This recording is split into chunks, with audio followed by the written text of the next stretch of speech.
Friends, welcome back to the channel. तो कैसे हैं आप लोग? आई होप आप लोग बहुत ज़्यादा अच्छे होंगे और प्रिपरेशंस को बहुत अच्छे से कर रहे होंगे। ठीक। बात करें इस वीडियो की, तो इस वीडियो में स्पेसिफिक हम कोई पढ़ाई लिखाई की ज़्यादा बात नहीं करेंगे। बस हम एक टॉपिक पे बात करेंगे कि इंग्लिश लिटरेचर के कंटेक्स्ट में बहुत सारे कैंडिडेट्स को स्पेशली जो टीआरई 4 के लिए जा रहे हैं, उनको बहुत ज़्यादा कन्फ्यूज़न है, क्योंकि यहाँ पे सिलेबस जो है वो हमारा फिक्स्ड नहीं है। ठीक है। बहुत लोग को कन्फ्यूज़न है कि हम लिटरेचर को कहाँ से स्टार्ट करें, कितना कंप्लीट करें, पहले क्या करें, क्या ना करें, कौन-सा टॉपिक छोड़ देना चाहिए, कौन-सी बुक मतलब लेनी चाहिए। ये सारी चीज़ें तो मैंने बहुत सारे अपने प्रीवियस वीडियोज़ में बताई थी। बट फिर भी बहुत सारे लोग को समस्या हो रही है और अलग-अलग जगह से अलग-अलग राय मिलती है, तो उसमें एक और कन्फ्यूज़न क्रिएट हो जाती है। ठीक है?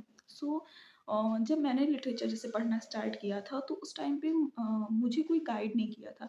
तो मैंने स्टार्टिंग की थी DSSP टीजीटी के लिए, क्योंकि वहाँ का कोई सिलेबस फिक्स नहीं था कि उस समय पे। बाद में तो एक सिलेबस आया उन्होंने, बट वो सिलेबस भी क्या है, उन्होंने सारा कुछ ही बस ऐसे लाइन-लाइन लिख के दे दिया है कि आपको सब पढ़ना है, नेट का ही सिलेबस पढ़ना है। बस हमने लाइन में लिख दिया है उसको। ठीक है? ऐसा करके उन्होंने एक सिलेबस अपना मतलब दिया। तो उस टाइम पे ये था ना कि सिलेबस जैसे DSSP टीजीटी का भी सिलेबस फिक्स नहीं था। तो उस समय मेरे दिमाग में बहुत ही कन्फ्यूज़न, जैसे आज के टाइम में लोग को हो रही है ना, कि मैं भटक मतलब एकदम क्या कहते हैं कि एकदम भटके हुए हैं लिटरेचर के मामले में, कि समझ नहीं आ रहा कहाँ से शुरू करें। तो उस टाइम पे आज से 1.5 साल, लगभग 1 से 1.5 साल हो गया। उस टाइम पे सेम चीज़ मेरे साथ थी। तो मुझे लगभग 2 महीने लगे थे फिगर आउट करने के लिए कि मैं लिटरेचर को कहाँ से स्टार्ट करूँ। ठीक है? उसमें जैसे मैंने स्टार्टिंग में जब नोट्स बनाए, बहुत सारे टीचर्स को यूट्यूब पे देखा, उन्होंने जो बताया वो बुक परचेज़ कर ली, और उसमें फिर बहुत सारी बुक्स ऐसी भी निकली जो मुझे समझ में नहीं आई, और फिर उनको रिटर्न, खैर अमेज़न की कृपा थी तो रिटर्न हो जाता था। ठीक है? तो पैसे नहीं वेस्ट हुए ऑल्दो। तो उस समय पे ये हुआ कि ये करते-करते ना लगभग 2 महीने में मुझे एक आइडिया मिल गया कि जब भी लिटरेचर कोई बिगिनर हो, तो लिटरेचर को कैसे स्टार्ट करे ताकि उसका एक बार पढ़े तो सारे एग्ज़ाम्स के लिए क्लियर होता जाए। ठीक है? और इसी चक्कर में मेरे नोट्स भी, स्टार्टिंग के जो मेरे नोट्स हैं 2-3 टॉपिक के, वो बहुत ज़्यादा ख़राब नोट्स हैं। तो लोग मुझसे नोट्स की डिमांड कर रहे हैं कि आप मेरे अपना नोट्स दे दीजिए लिटरेचर का।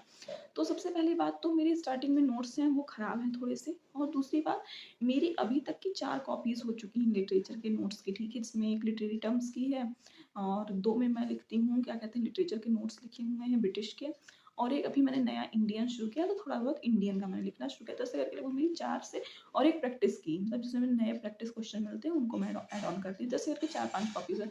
तो आप ये मुझसे उम्मीद मत करिए कि मैं एक-एक पेज का फ़ोटो खींचूँगी, फिर उसका पीडीएफ बनाऊँगी, देन मैं आपको नोट्स दूँगी। ठीक है? वो मेरे लिए बहुत मतलब, एक आप नहीं समझ सकते कि मेरे लिए कितना भारी काम हो जाएगा। ठीक है? और मेरे अकॉर्डिंग एक एक चीज़ और होती है कि नोट्स जब आप खुद से बनाते हैं ना, तभी आप उसको रिटेन कर पाएँगे। किसी दूसरे के नोट्स पढ़ने से अच्छा है, मतलब माँगने से कि आप मुझे अपने नोट्स दीजिए, उससे अच्छा आप बुक से पढ़िए। ठीक है? बुक से क्वेश्चन कर लीजिए, वो बेटर रहेगा, क्योंकि अगर मैंने कोई अपने नोट्स में गलती की होगी ना, सेम गलती आप रिपीट करेंगे। ठीक है? और फिर आगे आप जाएँगे तो आप फिर वही सेम गलतियाँ रिपीट करते चले जाएँगे। ये हो गई मतलब बातें। तो अब स्टार्ट करते हैं कि लिटरेचर को हमें स्टार्टिंग में पढ़ना कहाँ से है। तो मैंने हमेशा ये चीज़ कही है कि आपको लिटरेचर जब भी स्टार्ट करना है, देन आपको सबसे पहले पढ़ना है हिस्ट्री ऑफ इंग्लिश लिटरेचर। ठीक है? उसके बाद हिस्ट्री ऑफ इंग्लिश लिटरेचर पढ़ने के बाद फिर आपको मूव करना है ब्रिटिश लिटरेचर पे। ठीक है? कोई और चीज़ नहीं पढ़नी। जब आप हिस्ट्री और ब्रिटिश पढ़ लेंगे, देन वहाँ पे आपका 70 टू 80% जो सिलेबस है और क्वेश्चंस भी हैं, वो आपके रेडी हो जाएँगे। 80 नहीं, बट 75% तक, मतलब 3/4 आपका कंप्लीट हो जाएगा। फिर नेक्स्ट आप जंप करेंगे इंडियन लिटरेचर पे, बिकॉज़ वी आर इंडियन, तो हमें इंडियन को, उसके बाद इंडियन को महत्व देना पड़ेगा। ठीक है? ब्रिटिश को इसलिए महत्व देते हो कि इंग्लिश उन्हीं की लैंग्वेज है। ठीक? देन उसके बाद इंडियन करना है, इंडियन के बाद देन आपको अमेरिकन पे जाना है। ठीक है? अब अमेरिकन करने के बाद आपको वर्ल्ड लिटरेचर में नहीं जंप मारना है। ठीक है? 1-2 लोग मुझसे कह रहे हैं कि वर्ल्ड लिटरेचर के राइटर्स की लिस्ट दे दीजिए। ठीक है? तो भाई देने को मैं दे दूँ कहीं से इंटरनेट से ढूँढ-ढाँड़ के। ठीक है?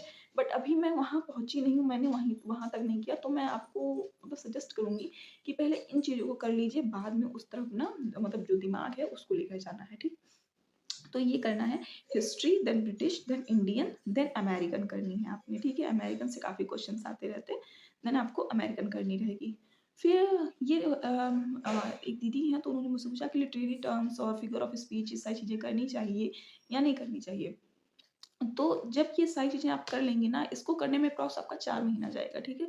मतलब आप डेली कंसिस्टेंसी के साथ पढ़ेंगे और कहते हैं 2 घंटा डेली पढ़ेंगे, देन आपका 4 महीना इतना करने में लगेगा, ठीक है?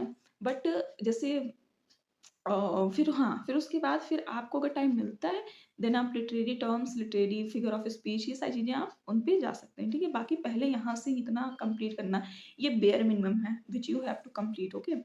और फिर बात करते हैं कि इम्पोर्टेंट राइटर्स, तो मैंने एक 90 डेज़ का अपना वीडियो शेयर किया था कि 90 डेज़ में लिटरेचर कैसे कंप्लीट कर लेनी है। तो उसमें मैंने इम्पोर्टेंट राइटर्स का एक लिस्ट आपके साथ शेयर किया, आप वो वीडियो देख सकते हैं वहाँ से, ठीक है? लिंक मैं डिस्क्रिप्शन में लगा दूँगी, आपको डायरेक्ट वहाँ से मिल जाएगा।